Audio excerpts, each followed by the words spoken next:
traditionally in reducing these local recurrences. So the rationale I'm not going through, but yes, there's a downstaging, there's a more increased rate of sphincter preservation because there's good downstaging. Surgeons can do good sphincter preservation, and there's local recurrences have reduced. The technology, there's now small bowel toxicity has also reduced, and it's like we are working in a more oxygenated tumor which responds better to radiation, and there's a sterilization of lymph nodes and lymphatic channels, and with chemotherapy there's early treatment of micrometastasis. So this is the rationale for these neoadjuvant treatment. Now, evidence over all these trials I'll be going through in short, one by one. Like the German trial was published in 2004, and now we are exactly 24 now, and with 20 years, many landmark trials have come, and that the scenario has changed from more and more neoadjuvant and total neoadjuvant treatment, and the surgery is becoming the last option for these cancers. And there's a better survival, better local control, better DFS, and now we are moving on to the organ preservation in select groups. So this was the German trial. I'm not going to elaborate. I know that everybody would know, which it showed that giving pre-op chemo radiation is superior in terms of local control, toxicity, and compliance and sphincter preservation compared to the post-operative. So nowadays, it's very rare to see a patient who's upfront operated in these locally advanced rectal cancers.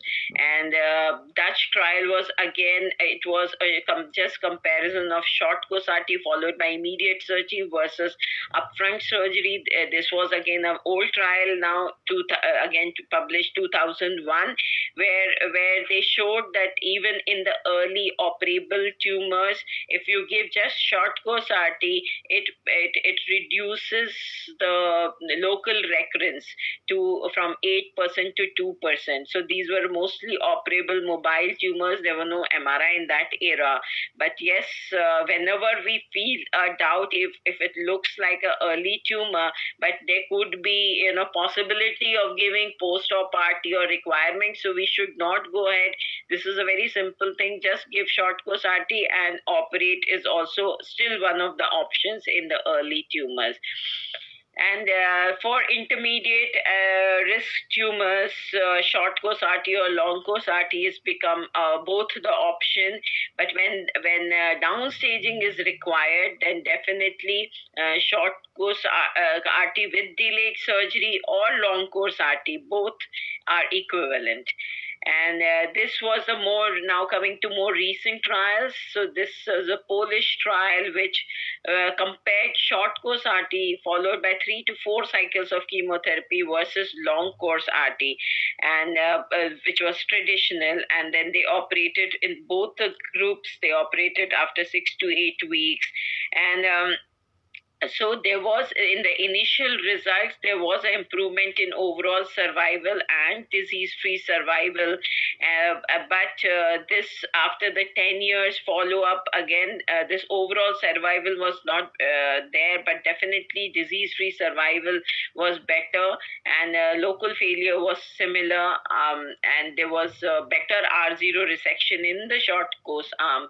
So this was not a little haphazard trial, but it did show that short course and 4 cycles of chemotherapy could be replaced, can be replaced by the traditional long course chemoradiation of 5 weeks. Then this another landmark trial, Rapido trial, which was published in Lancet 2020. and they again compared the short course short course radiation followed by 6 cycles of Kipox. So they gave, instead, like unlike the Polish trial, now they increased the chemotherapy to 6 cycles and compared with the traditional long course radiation, and which was the standard of care. And we see that any disease related treatment failure was better in the short course with chemotherapy of 6 cycles.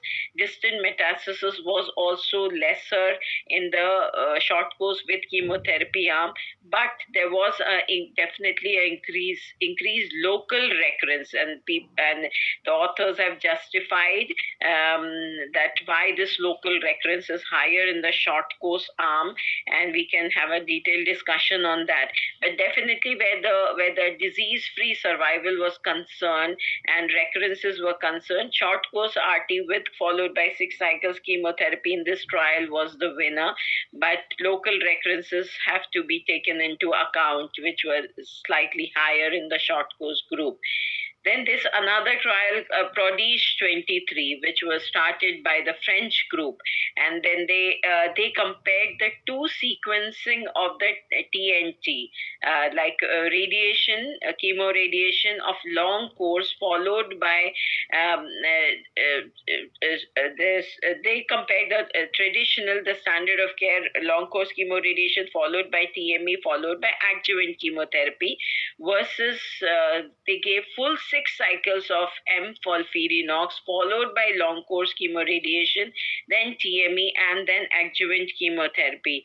And again, they showed that when we give chemotherapy before the long course chemoradiation, entire FOLFIRINOX, there was a benefit in 7% in the group which is receiving chemotherapy followed by chemoradiation versus only chemoradiation. So again, disease-free survival was better. The local recurrences were similar. So then like mostly in French trials, further French trials of France, it has become the standard of care. But it's not right to compare directly with Rapido, Prodige 23, but we see the similar results. So whether you give short course RT followed by Capox, or you give full cycles of chemotherapy like in Prodige and then followed by surgery, the results are similar, and the outcomes definitely in both the strategies, there is at least 7% benefit in the disease-free survival.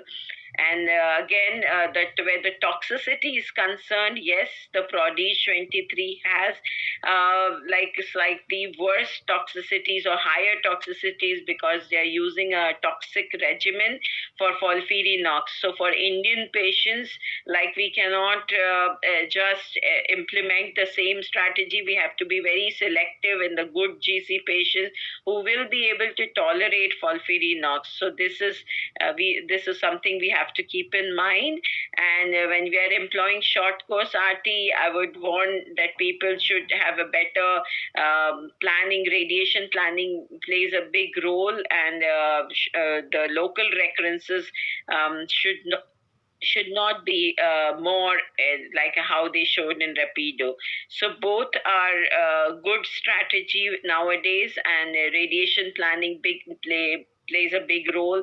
This used to be 3D CRT. Now, I think all the radiation oncologists in the last 10 years have moved from this 3D CRT, where the small bowel and the other bowel, especially the small bowel and the bladder, is much more, radiated, and they have long-term toxicity compared to the IMRT, which is more defined. And this thing, and there are phase 2 studies which show that the way radiation toxicity is concerned, IMRT is superior to the routine 3D CRT. And these are for the radiation oncologists, and we follow these strict rules when we plan radiotherapy. Another new concept which has come in the last 5 years is about taking cognizance of the extra mesorectal lateral lymph nodes. So we know that after beyond mesorectal fascia, there are obturator and the iliac nodes, especially the internal iliac and the obturator nodes. And in this Lanorec very elegant paper, they have published that when they observed when the patients had internal iliac nodes more than 7 millimeter, there were higher number of pelvic recurrences because there are lymphatic channels in the both and pre-sacral and the lateral group, and that is where the post surgical failure they could see. And obturator nodes, when they were present, there were more distant metastases. So now this, like, in the staging, though it is not routinely reported, but when we are treating, definitely we should know our MRIs. We should be able to see these nodes, document these nodes, pre-radiation size and the post-radiation size. And this is what we studied at Tata in our group, and this is under publication right now. So, like, when we went through all our cases, we treated in between 2013 to 17, we saw that lateral pelvic nodes more than 5 millimeter, which was suspicious or positive, were in 21% of the patient. And when we analyzed these patients, this 45% had PR. And when the post-radiation size was more than 5 millimeter, the recurrences continue to be higher when there's if they have not responded. If they have responded, the recurrences, this is the distant recurrences, all recurrences were higher when there were persistent nodes. So definitely it is now the surgeon's duty, if there are persistent node post radiation more than 5 millimeter, which still appears suspicious, they should undergo lateral pelvic lymph node dissection. And Dr. Saklani is an expert in it, and I'm sure he will be taking talks later on the lateral pelvic dissection. And not happening, the page down. Click once on the presentation. Yeah, yeah, it's happening now. So definitely, where we saw that these nodes, when they persist, they have inferior overall survival. And definitely, so now our next strategy is to give them boost with radiotherapy and sterilize them more and more, which we earlier we used to give the same dose to the entire mesorectum, the rectal tube and the mesorectal nodes, and the lateral pelvic nodes. But nowadays when we see these large nodes, we try to give extra radiation of around 10 gray to 8 to 10 gray to these nodes, with the hope that they will sterilize, and it will reduce the amount or the requirement of doing lateral pelvic node dissection, as well as it can reduce the distant metastatic rate. So this is our strategy right now we follow, and we give extra doses to these lateral pelvic nodes. And we also compared where we gave boost and we didn't give boost. So definitely there was a better overall survival right now. It's not a very long-term follow-up. It's but definite for the patients who have received boost. So overall median follow-up looks like 45 months, but it is still less in the group which has received the boost. But we are seeing definitely there's improvement when we have this strategy. Another concept which has come up is the presence of EMVI. I don't have a picture, but these are like tongue-like projections from the tumor which are entering the blood vessels in the rectal tumors, and these are associated with poor outcomes. So we should be very cognizant of the fact when there's a presence of EMVI, and especially when they persist after chemoradiation. So they have poorer outcomes. So we have seen that distant metastasis was significantly higher in the patients where they were persistent EMVI, and when they presented also with EMVI. And this is a publication, and yes, it is one of the poor prognostic markers. Now, this total neoadjuvant therapy has come up, and it is like now we know these are the concept of TNT, that there's better compliance to the neoadjuvant protocols, there's reduced toxicity compared to the adjuvant chemotherapy which we used to see, and we can full dose of systemic treatment is also given before surgery, which can eliminate the micrometastasis. There can be early stoma reversal, and there can be more downstaging, which I'll be discussing, and more R0 resection. So there are definitely two strategies where TNT, chemoradiation followed by chemotherapy, or chemotherapy followed by chemoradiation, as you've seen in the Prodige study. And when we give in this by Garcia Aguilar from MSKCC, when they gave chemoradiation followed by immediate surgery, immediate surgery, I mean after 6 weeks, so they compared the four strategies where they gave 2 cycles of K-Pox, M-Folfox, 4 cycles versus 6 cycles. And we see that where the group which received the full 4 cycles of full 6 cycles of chemotherapy has had the maximum pathological complete response. It just shows that when we wait for after chemoradiation and wait for longer time, and in that time we incorporate chemotherapy, there is more downstaging, and it is like the grade 3 or worse complications were 15%. So it is still tolerable, and it is a good approach. And so this approach they extrapolated in this opera trial, where they gave in one arm it was followed, they basically studied the sequencing, whether chemoradiation should be given first, or chemotherapy followed by chemoradiation. So both these approaches they studied. Actually, their end point was different, but in the publication they have changed the end point to initially the end point was disease-free survival, but they changed it to organ preservation. So it is totally now being touted as a organ preservation trial. The toxicity was similar in both the groups, but slightly maybe more. They have not given the p values in the where the chemotherapy followed by chemoradiation, but yes. Diarrhea was also slightly more, and but still it was a tolerable regimen. And page down. Yeah. So the TNT group had more TNT means chemoradiation followed by chemotherapy, had more PCRs in this group, but the organ preservation rate was much higher. It was 55% in the when the chemoradiation followed by chemotherapy. So basically, they got more time for the tumor to downsize and go into the organ preservation protocols.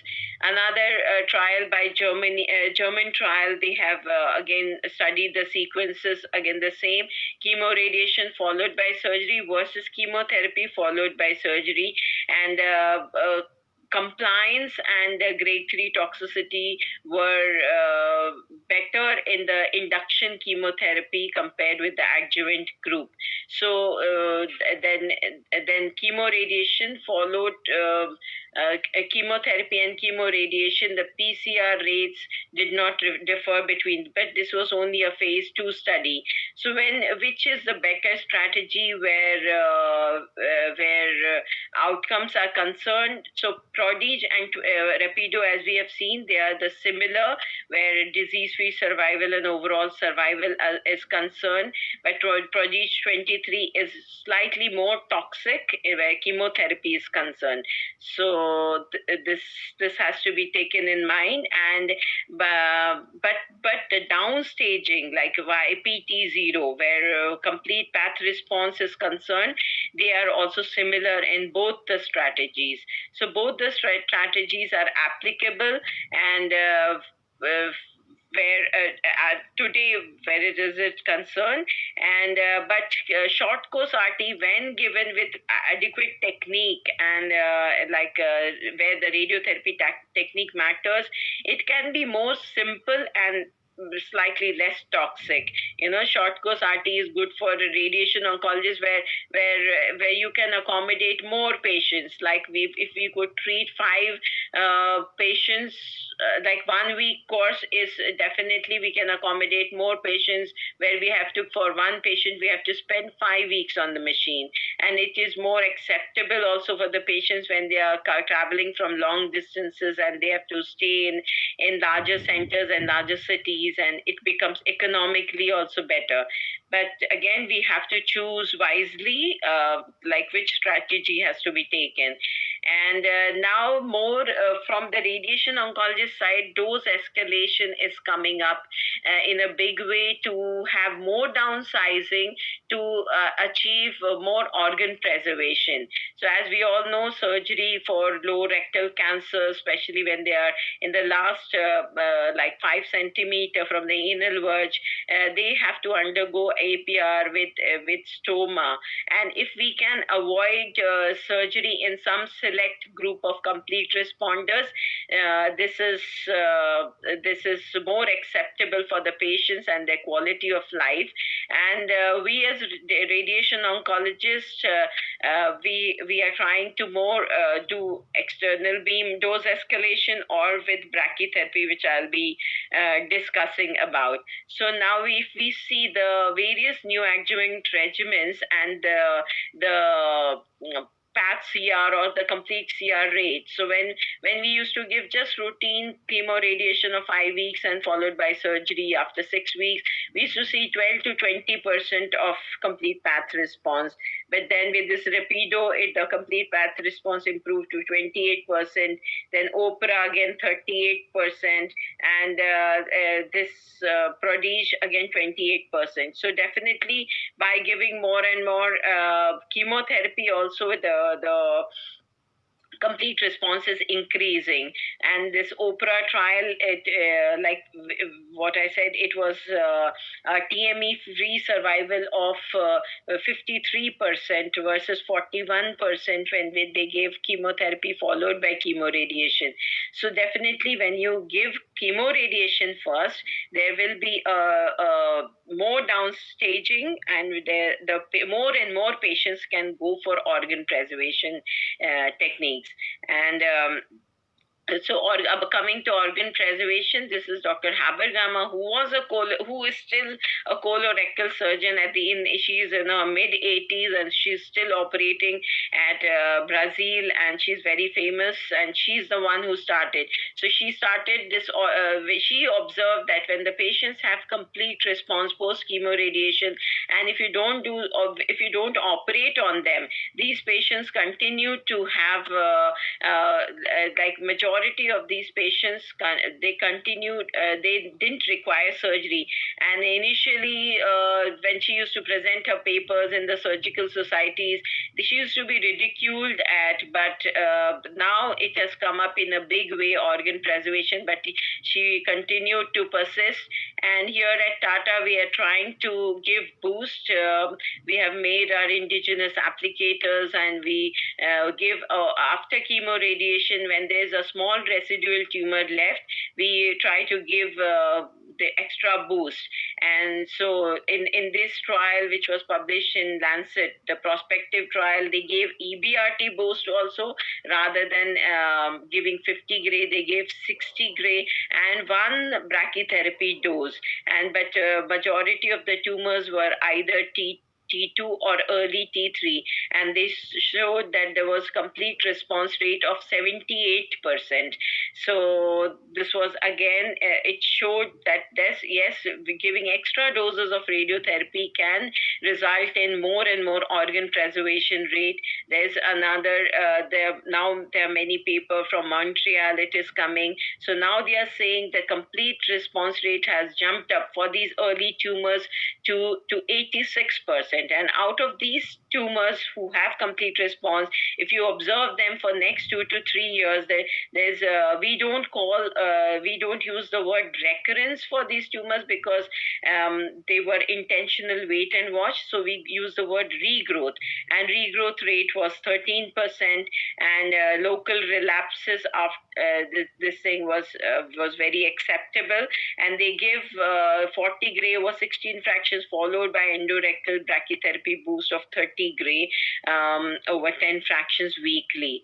And this is their technique of using balloon and double balloon. So what is the evidence in giving extra boost compared to the EBRT boost? So this trial was OPERA trial. So this should not be confused with OPERA, OPRA. This is OPERA, where they have given contact X-ray boost. The advantage of contact X-ray is it does not penetrate the depth of radiation beyond 7 or 8 millimeter. And just so they compared, it has become a landmark trial which was published in Lancet Oncology last year, where they compared EBRT boost to Papillon is the machine's name, where they use, and then whatever residual disease, they did a TEM for the partial responders and TME for the non-responders. And these were the characters. So most of the tumors were averagely either between 3 to 5 centimeter. And when the tumors were very small, less than 3 centimeter, they started with the brachytherapy boost, followed by the EBRT. And versus when they were more than 3 centimeter, they first gave the EBRT long course chemoradiation, followed by brachytherapy. And these were the tumor characteristics. And see the complete and the near complete responses. So they continued to observe these patients up to 24 weeks. And then they see that 92% of the patients when they were smaller than 3 centimeter, 92% had complete, 92% when they were between 3 to 5 centimeter, and 97% complete response when they were less than 3 centimeter. So this is pivoted away for dose escalation and trying to achieve more and more organ preservation. So it is now these outcomes look similar to the squamous carcinoma of the anal canal. So this is a recent leap in the technology and improvement in the radiotherapy, leading to long course outcomes and better organ preservation rate. And so rate of organ preservation, the overall among the whole cohort, it was like 80% where they gave brachytherapy boost versus 59% where they gave external beam radiotherapy boost. And this is for the patient select group when they were smaller than 3 centimeter. So that like 97% have not required surgery. So this is a very good leap where radiotherapy is concerned for the rectal cancers. Similarly, there's another trial happening in Canada where they are giving EBRT boost versus brachytherapy boost of what we call it Iridium HDR brachytherapy boost. And their outcomes also, the initial outcomes are looking similar and better. And so when we see the chances of organ preservation, now we use two terms, intentional versus accidental. So intentional, so when these patients present with non-circumferential tumors near the anal verge, T2, early T3, and we give dose escalation. So like at least more than 50%. It's like now it's more than 60% can achieve organ preservation and may not require surgery. But when they are large jumbo tumors and they have complete response, we also see complete response, but in less than 25%. This is called accidental organ preservation. But the bottom line is, so whenever we see after a few weeks of chemoradiation, when we assess them for surgery, if we don't see any tumors or if we see very minimal scarring, yes, this organ preservation has been is a good option. It is also now proposed in NCCN guidelines, the ESMO guidelines, and all the guidelines. If there is a good and you have a organ preservation program in your institute, yes, these patients should be put on that organ preservation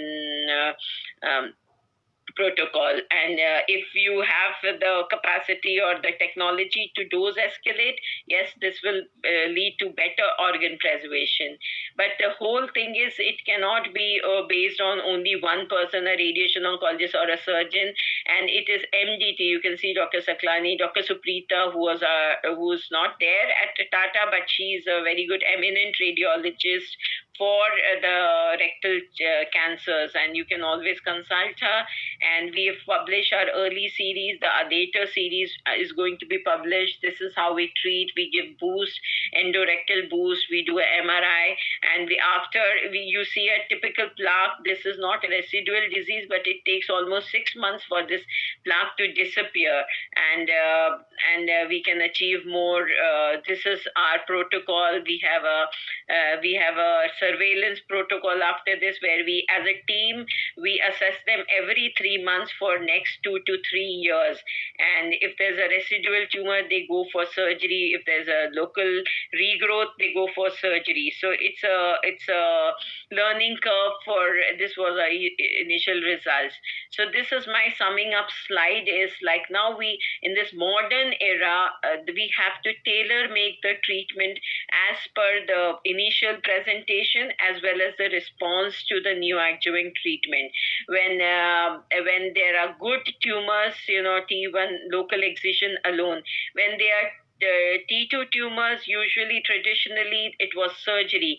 But if there's a possibility for APR, and now we have, because of this OPERA trial, we have a hope that all these T2 tumors, majority of them, if we treat them well, they will not require surgery. So again, T2 tumors near the when they're going to lose their sphincters, definitely they should be put for organ preservation rather than upfront surgery or APR. But when they are bad tumors, more advanced, then if they are early tumors, upfront TME, mid-rectal tumors, still okay. But if they are more advanced, neoadjuvant treatment, long course RT or short course RT with chemotherapy, TNT can be applied. But when they are ugly tumors, then definitely TNT should be the treatment. You can opt for chemotherapy first or radiation first, depending on the situation and your experience. So this is like, when they are early tumors, you should aim for more and more organ preservation. But when they are advanced tumors, you should do more and more, and you can go up to exenterations after TNT. So it's a better case selection, and it's your choice, and you should choose wisely. I would end my talk here, and I would like to take the questions.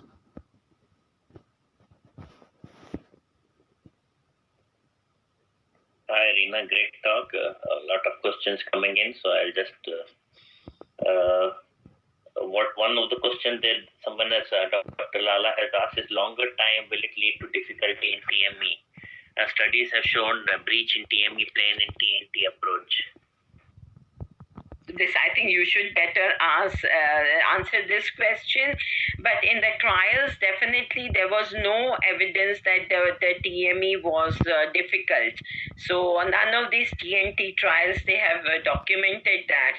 But whether it actually I do expect now, as we see in Tata, when we give short course RT followed by chemotherapy, especially when we go beyond 4 cycles of chemotherapy, there is definitely more fibrosis, more edema, and when ISR surgery, intersphincteric resections, I think they become more challenging for the surgeons.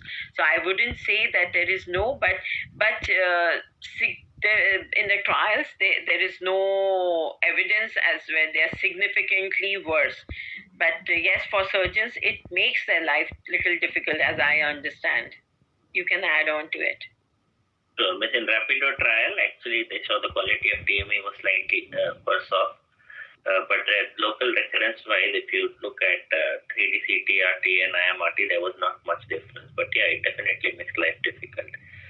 Mannar has asked, in what situation would you prefer long course over short course? Yes. So, like when right now there is no clarity. It is a gray area where which is better, long course or short course. I would say the like if if that I'm aiming for a more organ preservation. Right now there is the whatever the evidence for organ preservation is there, it's with the long course. So I would err on the side of giving long course. But when their tumor are very advanced, they are like signatoring, mucinous, and there'll be no hope for organ preservation, and maybe and they have more chances of distant metastasis. So I would not ask let the patient waste their time for 5 weeks for radiotherapy. They can go ahead with short course RT and full TNT and then surgery. So depending on the risk, if they are more advanced, I would prefer short course. If they are early, I would prefer long course.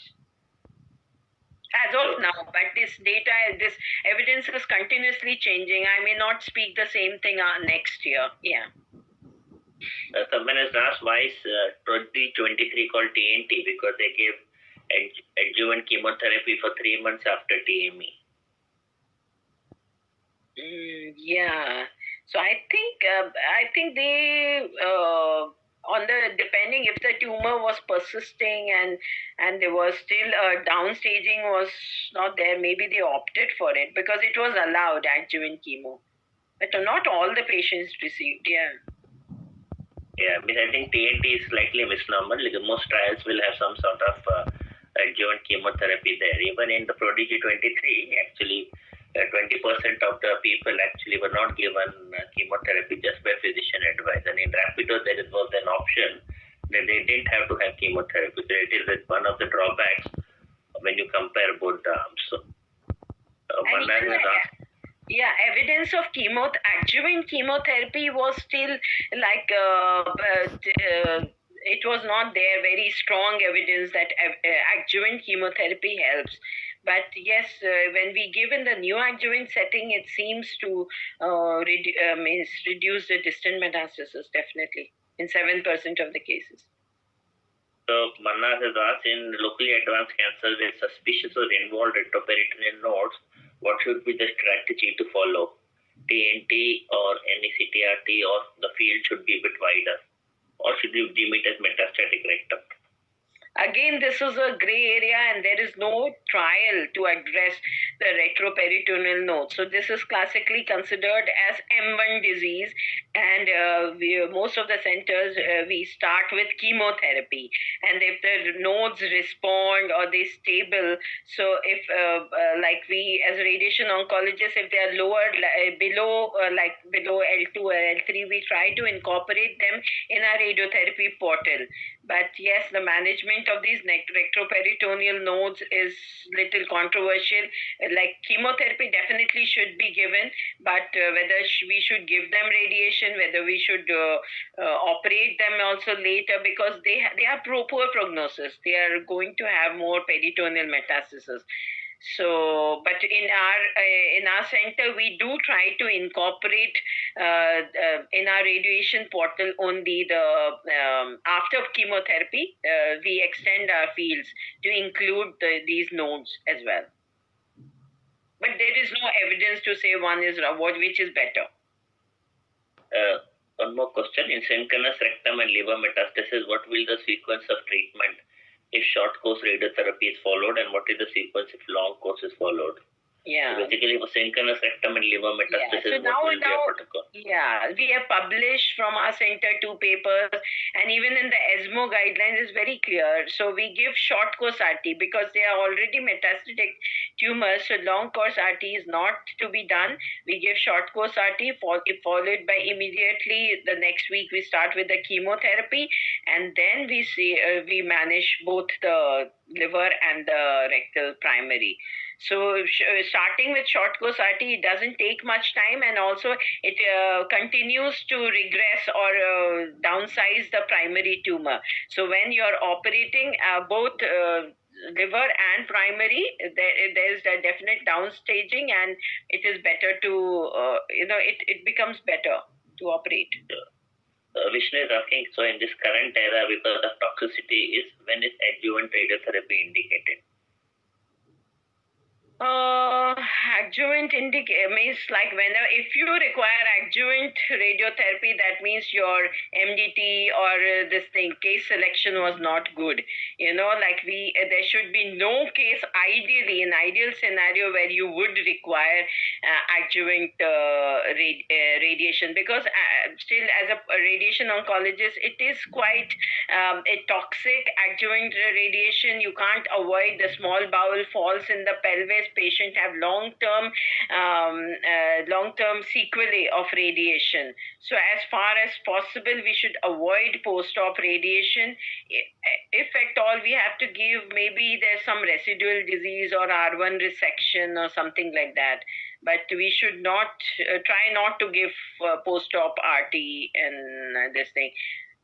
In this era. What you are saying is if you operated upfront and the CRM was positive, then you would definitely give it. Yeah. But just if or just N1 and all the margins were free, then you just it is not required. That is not required. Yeah, that is one thing. I think in the country, if it is just N1 post-op, you don't need to give adjuvant RT. Just adjuvant chemotherapy is okay if CRM is free.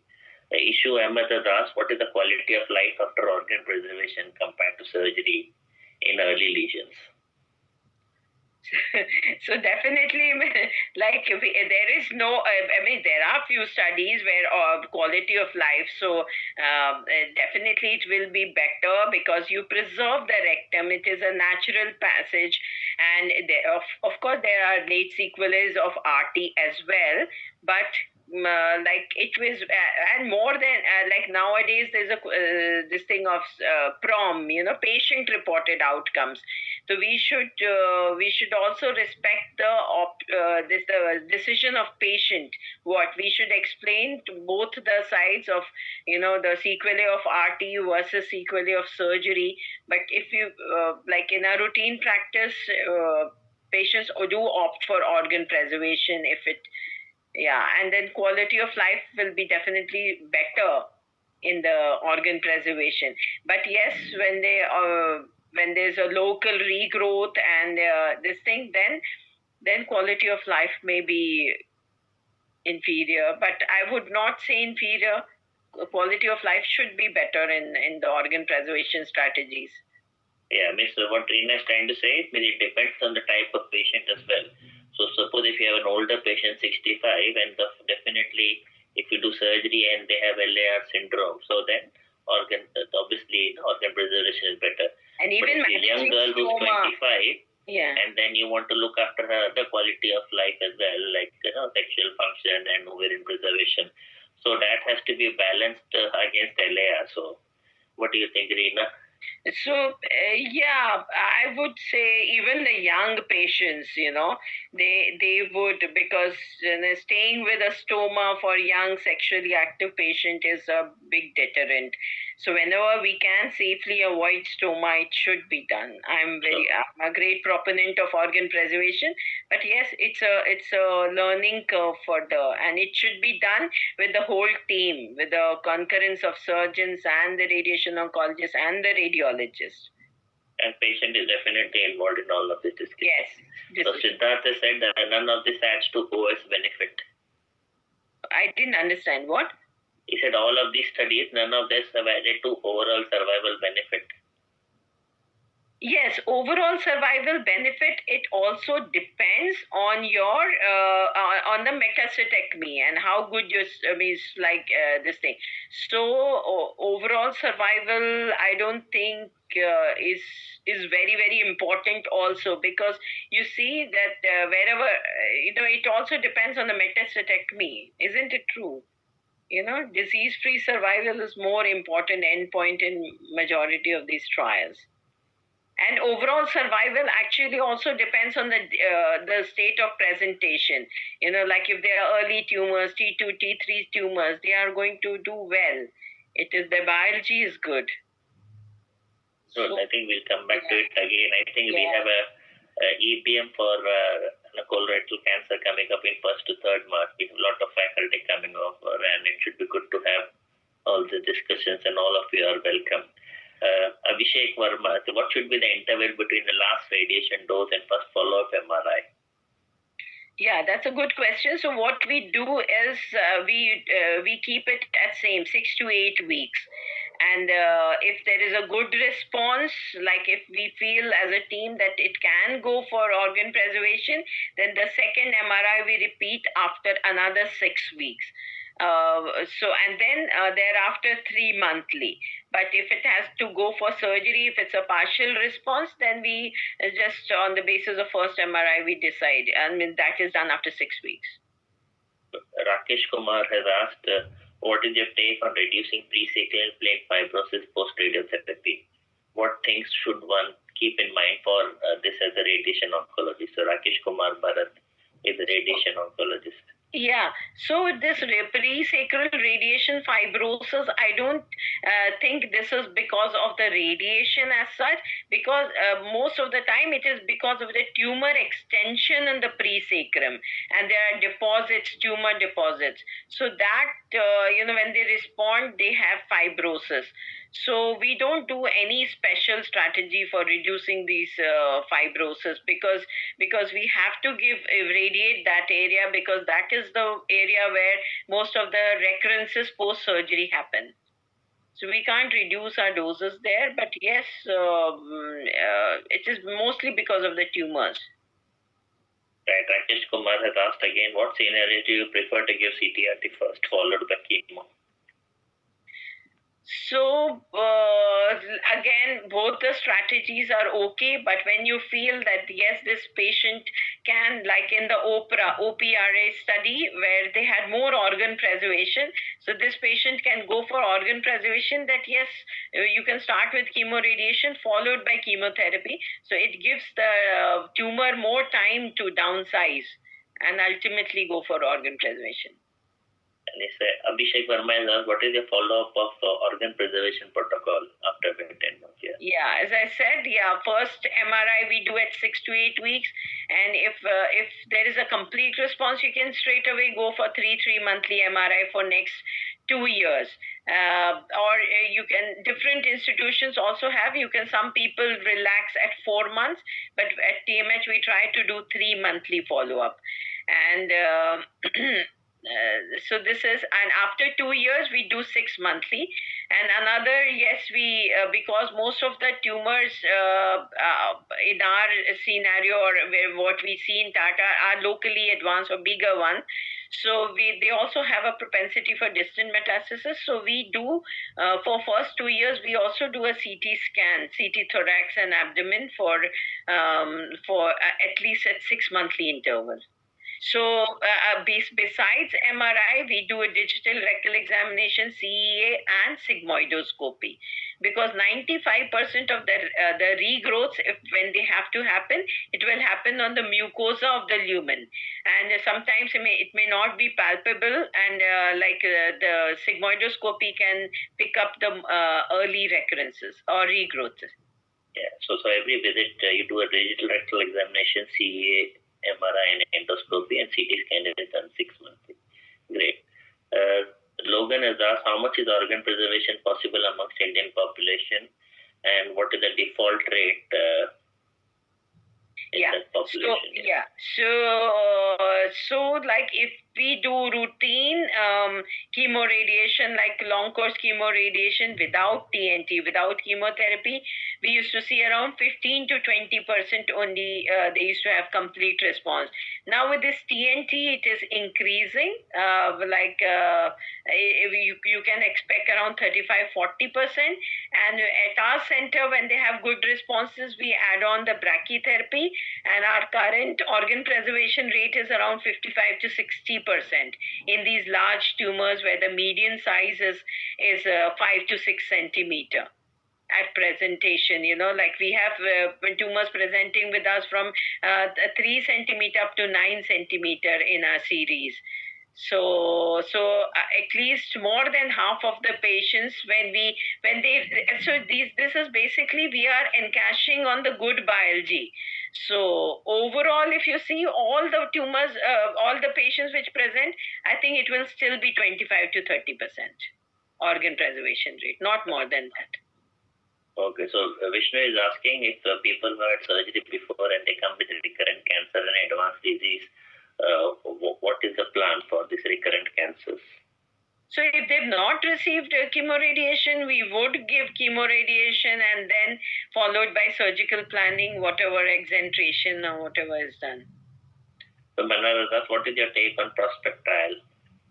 Prospect trial, yes, I didn't this thing. So yes, with a select group of patients which are mid rectum. So prospect trial was not for the lower rectum. Okay, so mid rectum, early tumors, T3A, N0. These patients, the chemotherapy is a good strategy, good option, especially for the young women where they have to have young women and men where they have fertility preservation. Then radiation then definitely be avoided in these tumors. Right, okay. I'll just see if there's anything else coming up. What is your experience with histology of tumor or location and radiation response with wait and watch? What is your experience? Which tumor responds more poorly in your study? So obviously poorly differentiated mucinous and signet tumors, where it's very like the organ preservation would be less than 5%. It is rare and it is very, very occasional. So we don't see, and their recurrence rates are also higher. So we prefer not to do organ preservation if for these tumors. But yes, if there's a small, maybe a signet ring tumor which has responded, so we can do organ preservation, but definitely not these. We see they don't respond well. The large, poorly differentiated and signet tumors. It's like we in our routine TMH registry, we have around 18 to 20% of our patients belong to this category, and we don't see very good responses. Thanks, Reena. That looks really good. I think everyone probably had a great time.